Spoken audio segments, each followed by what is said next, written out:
Alors, est-ce qu'il faut acheter des abonnés Instagram? Peut-être qu'aujourd'hui, tu viens de lancer ton compte Instagram, que ce soit pour accompagner une chaîne YouTube, un blog ou tout simplement que tu es à 100% sur Instagram, tu n'as pas beaucoup d'abonnés, tu te rends compte que c'est long à monter son compte forcément et du coup, tu te poses la question, tu dis est-ce que pour démarrer plus rapidement mon compte Instagram et avoir plus vite de la crédibilité, est-ce qu'il ne faudrait pas que j'achète des abonnés? Alors, c'est une vraie question que je me suis posée moi aussi quand j'avais commencé sur Instagram. Alors, il faut savoir que je ne suis pas du tout un grand fan d'Instagram, mais c'est vrai que c'est une question qu'on peut se poser sur beaucoup de plateformes aussi.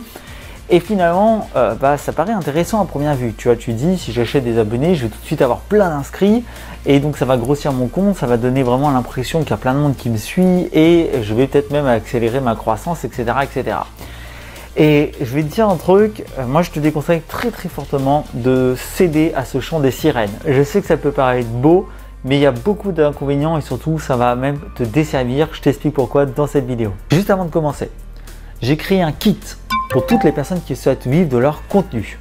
Il y a 6 ressources dans ce kit qui vont t'aider à trouver des idées de publication pour tes réseaux sociaux, des idées de contenu, des titres d'email si j'en mets, t'envoie des emails, comment créer une formation, comment trouver ta niche et aussi comment vendre. Tout ça, c'est réuni dans un pack 100% gratuit. Le lien est juste en dessous dans la description. Je t'invite à en profiter maintenant. Ça va vraiment t'aider à te lancer si tu débutes. Pourquoi je dis que ça va te desservir? Tout simplement parce qu'en fait, il faut regarder ce qui se passe. Quand tu achètes des abonnés Instagram, ce que tu vas avoir, c'est tout simplement d'un coup, par exemple, 500, 1000, 2000 abonnés qui vont venir s'inscrire à ton compte. Évidemment, tu te doutes bien que ces abonnés, ce ne sont pas des gens qualifiés, ce ne sont pas des gens qui vont te suivre pour ce que tu fais. Ça va être des gens qui ont été payés ou des robots, je ne sais qui, d'accord, qui va venir tout simplement s'abonner, mais qui ensuite va strictement rien avoir à faire de ton contenu. Ce sera des gens qui ne seront même pas dans ta cible. Et donc en fait, ce qui va se passer, c'est que quand tu vas mettre des publications, quand tu vas mettre des stories sur Instagram, etc., ces gens qui ne sont pas qualifiés, ils ne vont pas regarder, ils ne vont pas commenter, ils ne vont pas liker, ils ne vont pas partager. Et ça, l'algo d'Insta, il va s'en rendre compte. Il va se dire, mais tiens, c'est bizarre, ce compte, il a 2000 abonnés, il les a eus en un temps assez rapide, et derrière, quand il publie, il n'y a pas d'interaction qui se passe. Alors que normalement, avec 2000 abonnés, par exemple, tu devrais avoir un certain nombre d'interactions moyennes dans chacune de tes publications. Et en fait, l'algorithme, il risque fortement de se dire que tu ne fais pas du contenu de qualité. Donc en fait, ce qui au départ jouait peut-être en ta faveur d'avoir beaucoup d'abonnés, va jouer en ta défaveur puisque ces gens, comme ils ne sont pas qualifiés, vont tout simplement pas interagir avec ton contenu. Et puis il y a un autre truc, c'est qu'en fait, si jamais tu achètes des abonnés Instagram, quel est l'intérêt derrière ça? Toi, ce que tu as envie de faire, c'est de monter une activité, c'est de monter un business, c'est de partager du contenu, c'est peut-être vendre tes produits. C'est ça que tu veux faire. Quel intérêt d'aller acheter des abonnés qui n'en ont rien à faire? Quel intérêt? Tu ne crées pas une communauté comme ça. Donc tu vois, c'est pas du tout la bonne démarche. Toi, ce que tu veux, c'est souder des gens autour d'un message et c'est ce qu'il faut faire. C'est avoir une conviction, c'est avoir un message, c'est avoir des produits, c'est avoir un discours, une marque et aller attirer des gens qui ont envie de te suivre. Qui ont envie de te suivre pour ce que tu proposes, pour ce que tu es. Pas des gens que tu vas acheter ou des robots, d'accord, qui vont tout simplement en avoir rien à faire de ce que tu fais. Donc moi, je te conseille beaucoup plus d'investir du temps à construire un discours, à construire des posts attrayants, à construire un message, à attirer des gens avec des bons hashtags, à attirer des gens avec du bon contenu, du contenu qui va vraiment intéresser ta cible. C'est beaucoup plus puissant que d'aller acheter des faux abonnés qui n'ont rien à faire de toi. Et surtout, à terme, ces gens qui vont te suivre seront beaucoup plus qualifiés et ils risqueront beaucoup plus de suivre ton contenu. En fait, le problème aujourd'hui, c'est que beaucoup de gens font la course aux abonnés. Beaucoup de gens se disent, il faut que j'ai un max d'abonnés Instagram. C'est valable aussi pour YouTube, c'est valable aussi pour toutes les plateformes.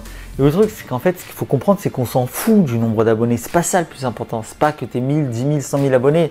Le plus important, c'est à quel point les abonnés qui te suivent sont engagés avec toi, sont engagés dans ce que tu fais, suivent tes contenus, tes sorties, tes nouveaux programmes, tes produits, etc. C'est ça qui compte. D'accord? Et moi, je le dis souvent, je préfère largement avoir que 100 abonnés, mais 100 abonnés qui sont fans hardcore et qui me suivent vraiment, plutôt que d'avoir 1000 abonnés dont 999 n'ont rien à foutre de ce que je publie.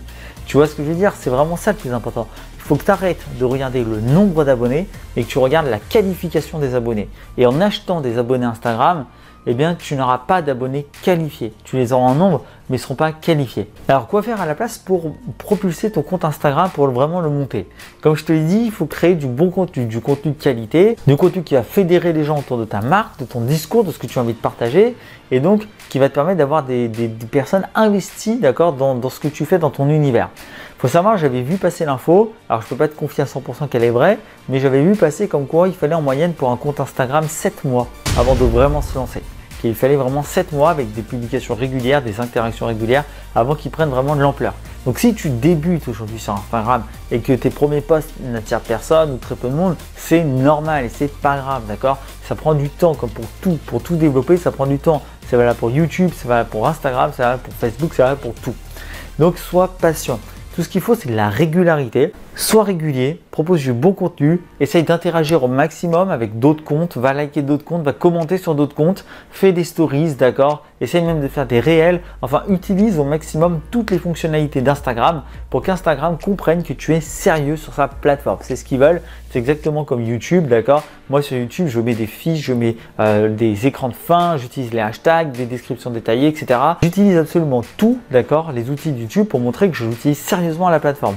Toi, si c'est Instagram ta plateforme, fais pareil. Utilise tout ce que te propose Instagram, montre que tu es sérieux et surtout sois régulier. Sur Instagram, il faut publier tous les jours. Donc ça, c'est très important, ok? Maintenant, si tu veux accélérer ta croissance et que tu as un budget à dépenser, que tu as envie, voilà, que tu as un budget, tu peux te permettre de le dépenser et que tu as envie de croître vraiment plus vite, alors ce que je te conseille, plutôt que d'aller acheter des abonnés qui n'en ont rien à faire de toi, qui sont complètement factices et qui en plus vont jouer en ta défaveur parce qu'Instagram va se rendre compte qu'il n'y a pas beaucoup d'interaction dans tes contenus, bien à la place, fais de la publicité. D'accord? Sur Instagram, tu peux faire de la pub pour booster des publications. Alors utilise cet outil-là et fais-toi connaître de cette manière-là. Comme ça, tu vas pouvoir cibler des personnes francophones intéressées par ton contenu, parce que tu fais, parce que tu peux choisir qui c'est que tu veux viser grâce à la publicité. Et ça va t'attirer des personnes qualifiées. C'est des personnes qui vont être vraiment intéressées par ton contenu. Tu en attireras peut-être moins qu'en achetant un pack de fans, mais au moins ceux que tu vas attirer vont être vraiment intéressés. Et donc, ils vont pouvoir venir aussi rapidement grâce à la pub, vu que tu payes. Instagram va évidemment te mettre en avant. Et donc, tu vas pouvoir tout de suite toucher les gens qui sont intéressés par ton contenu. Si je résume cette vidéo, ce que je veux que tu comprennes, c'est qu'aujourd'hui, la course aux abonnés, on s'en fout. C'est pas ça qui compte. Ce qui compte, si tu veux réussir sur Instagram, si tu veux réussir dans ton activité de manière générale, c'est d'avoir des abonnés qualifiés. C'est valable de partout. Arrête de regarder le nombre, regarde la qualification. Ça, c'est vraiment le point clé. Deuxième point clé, c'est qu'il faut savoir que même si tu payes, que ce soit de la pub, des abonnés ou quoi, il faut un bon contenu. D'accord? Tu ne peux pas te passer d'un bon contenu. Donc, travaille ton message, travaille ton branding, travaille ton discours, travaille ta communication pour aller toucher les gens qui vont être vraiment intéressés par ce que tu fais.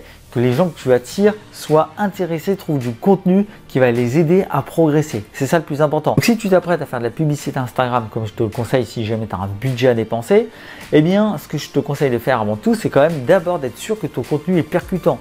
Parce que c'est toujours pareil, ça ne sert à rien d'attirer 300 nouveaux abonnés, même s'ils sont qualifiés, si jamais sur ton compte Instagram, il y a du mauvais contenu. Donc, bosse ton contenu, sois régulier, utilise au maximum tous les outils qu'Instagram t'offre et fais un peu de publicité au lieu d'acheter des abonnés si tu veux accélérer ta croissance. Et si tu suis ces conseils, ton compte Instagram va tout simplement monter naturellement et avec des vrais abonnés qui te suivront pour ce que tu fais, pour qui tu es et non pas juste des abonnés factices comme on peut l'avoir quand on en achète. J'espère avoir répondu à ta question dans cette vidéo. Je te rappelle que si tu veux vivre de ton contenu, j'ai un kit de démarrage gratuit que tu peux aller télécharger juste en dessous dans la description. N'oublie pas que la vie ne se gagne pas, elle se vit. On est Business Fury. À très vite.